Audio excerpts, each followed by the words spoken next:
আর আইন শৃঙ্খলা বাহিনী ওনারা হলো পুতুল পুতুল আইন শৃঙ্খলা বাহিনী।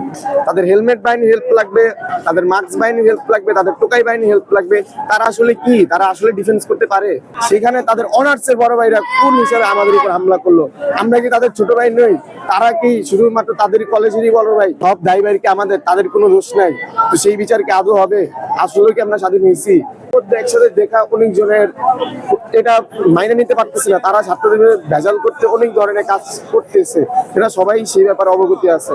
তো তারপরে যে তারা এভাবে তাদের বড় ভাইদের উস্কানি শুনে তারা বড় ভাইরা, আমরা শুধুমাত্র একটি কলেজ যেখানে শুধু ফার্স্ট ইয়ার এবং সেকেন্ড ইয়ার ইন্টার অনার্স নাই, সেখানে তাদের অনার্সের বড় ভাইরা কোন হিসাবে আমাদের উপর হামলা করলো? আমরা কি তাদের ছোট ভাই নই? তারা কি শুধুমাত্র তাদের কলেজেরই বড় ভাই?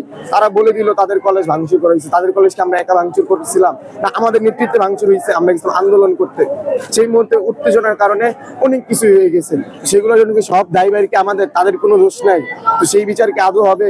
আসলে কি আমরা স্বাধীন হয়েছি? আপনাদের এই মুহূর্তে আপনাদের অনুভূতিটা যদি আইন শৃঙ্খলা বাহিনী বা রাষ্ট্রের প্রতি আপনাদের কিছু বলার আছে কিনা এই কলেজের রাষ্ট্রের প্রতি আর কিছু বলার নাই, হতাশ, পুরো হতাশ। আমরা রাষ্ট্রের প্রতি কিছু বলার মতো ভাষা নেই, কারণ যতবারই রাষ্ট্রের বিরুদ্ধে বা রাষ্ট্রের পক্ষে যতবারই গেছি ততবারই হতাশা হয়ে ফেরা রাখছে।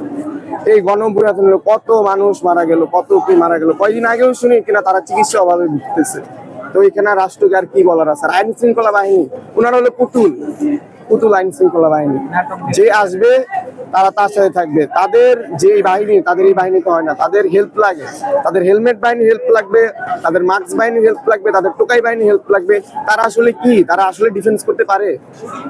আমাদের এই ঘটনাটা তো গতকালকে হয়েছিল, তোমরা কি জানতে যে এটাতে আক্রমণ হবে? তোমরা কি পুলিশ জানতো? আমরা জানতাম, ইভেন কি সবাই জানতো। তারা ঘোষণা দিয়ে এসেছে যে তারা আমাদের কলেজ ভাঙচুর করতে আসতেছে। তারা কোনো আন্দোলনে আসেনি, তারা কোনো বিচার চাইতে আসেনি। তারা এসেছেই মূলত আমাদের কলেজ ভাঙচুর করতে। তো এগুলোর বিচার কি আমরা আদৌ পাবো?